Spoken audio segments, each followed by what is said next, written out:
সম্মানিত দর্শকবৃন্দ, আপনারা দেখতে পাচ্ছেন যে প্রায় সকাল থেকেই মানুষের ঢল সরোয়ার্দীর উদ্যানে বাংলাদেশ জামায়াতে ইসলামীর যে সমাবেশ রয়েছে, এখানে মানুষ এই সমাবেশে যোগ দিচ্ছে।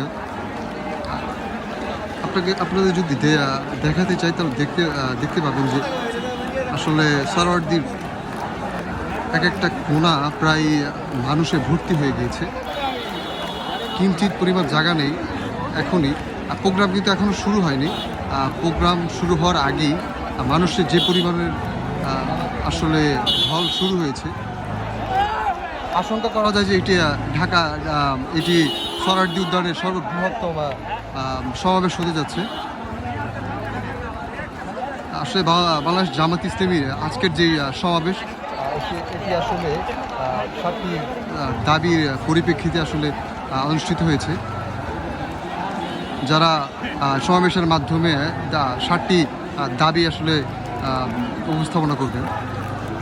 আরেকটা বিষয় ক্লিয়ার করতে হচ্ছে যে বাংলাদেশের জামায়াত ইসলামীর যে আজকের যে সমাবেশ হয়েছে, এই সমাবেশকে উপেক্ষা করে আজকে বিভিন্ন জায়গায় আসলে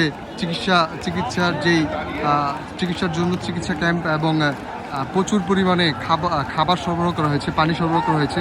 এবং একটি বিষয় লক্ষণীয়, যেটি হচ্ছে এর আগে সরোয়ার্দী উদ্যানে যত সমাবেশ হয়েছে আসলে কেউ আসলে এটি করেনি। তা হলো উজু এবং যেই বাথরুমের সুব্যবস্থা রয়েছে এখানে, এবং মানুষের যে সমাবেশ আসলে এটা বোঝানো যাচ্ছে না।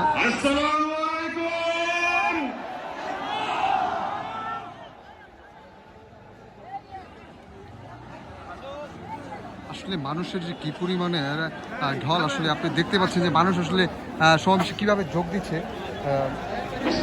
বিভিন্ন জায়গা থেকে মানুষ সমাবেশের উদ্দেশ্যে রওনা দিয়েছে। ইনশাআল্লাহ সাংস্কৃতিক অনুষ্ঠান ঠিক 10টায় শুরু হবে ইনশাআল্লাহ।